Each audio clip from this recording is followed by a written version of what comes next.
Really sorry about that. I'm feeling slightly intimidated, and that's very unlike me, because I've heard so many great women speak this evening, I don't even know where to start from.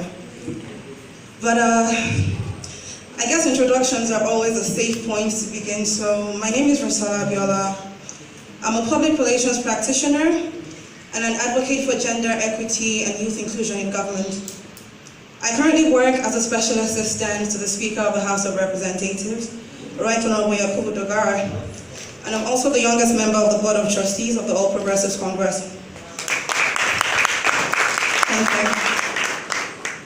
Well, for me, I believe in principles above everything else, and the principles that drive me include justice, honesty, and reciprocity. And my greatest aspiration is to be part of the people who gave their all to making Nigeria a better place, not just for the elite or for the privileged, but for everybody. Most of my work concerning youth and women advocacy is done in the political sphere.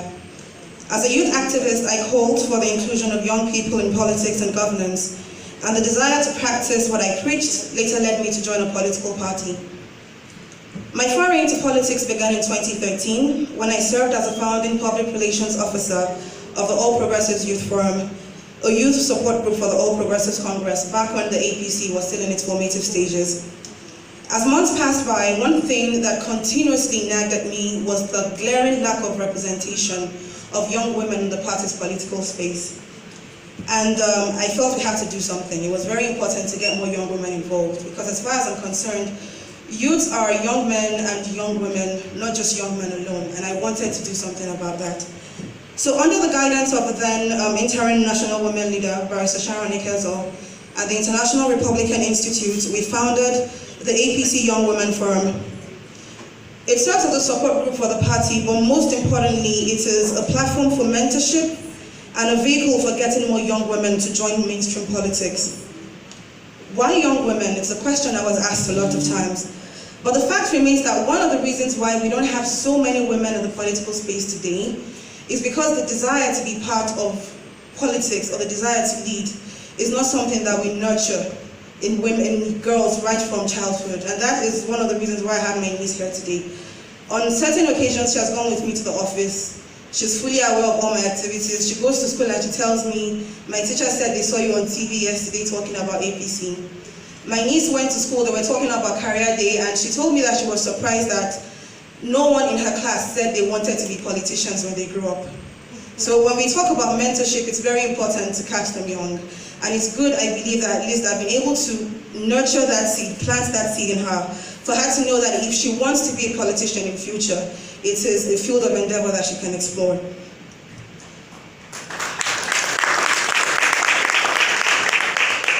I'm currently also the acting president of the APC Young Women Forum, and during my tenure, we have established working structures in more states across the Federation. And then we also joined the Young Women in Politics Forum, which is an umbrella body for all young women who are not just members of political parties, but are interested in politics. Also, we haven't limited ourselves to just political activities as we conduct outreach programs periodically. Last year, we donated learning materials to children in IDP camps, with a special emphasis on the girls. We all went there with our state coordinators because we wanted the girls to know that there is absolutely nothing wrong with being involved in politics. And the party has been very supportive. In the course of seeking inclusion for young women, I have been threatened with violence. In the course of speaking up for women's rights, I have been labeled and called names. In the course of demanding justice for women and children, and indeed everyone, I have been told to be quiet because women are to be seen and not heard. I'm here today because I refuse to listen to any of that. I'm here now because I vehemently refused to have a toga of silence cast upon me, and because I knew I had a light within me and felt an ardent desire to light the path for women who would come after me.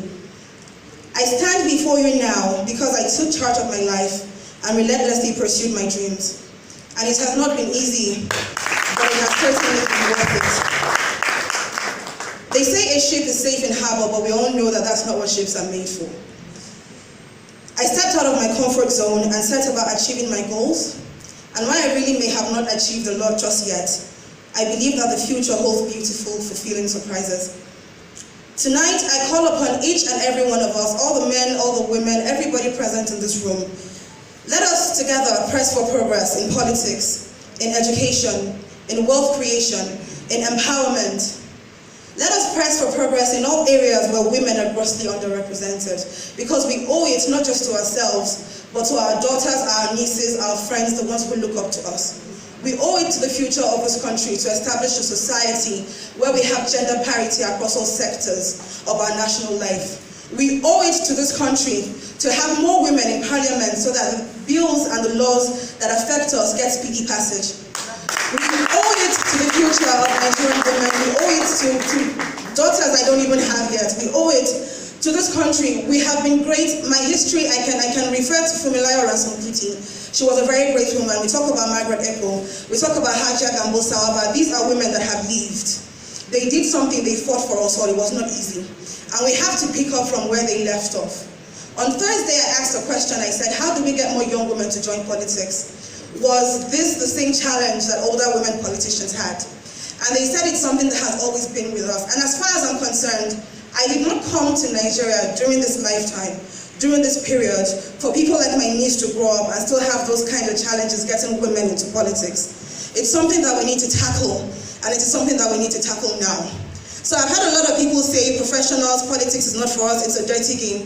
But I want you to know that for as long as you stay out, for as long as you refuse to join, you will allow people who do not have the capacity to make decisions that will affect your life and the future of your children. Please, I beg of us, irrespective of what you do, I'm a PR practitioner, I have my company, I stepped down from running that when I got my appointment. It's okay, let's also have jobs, it's very important to have a second address. But the way our country is run, it's not enough to be passionate, it's not enough to tweet. It is good, let's march, let's talk, but more importantly, let us join the process. Thank you very much.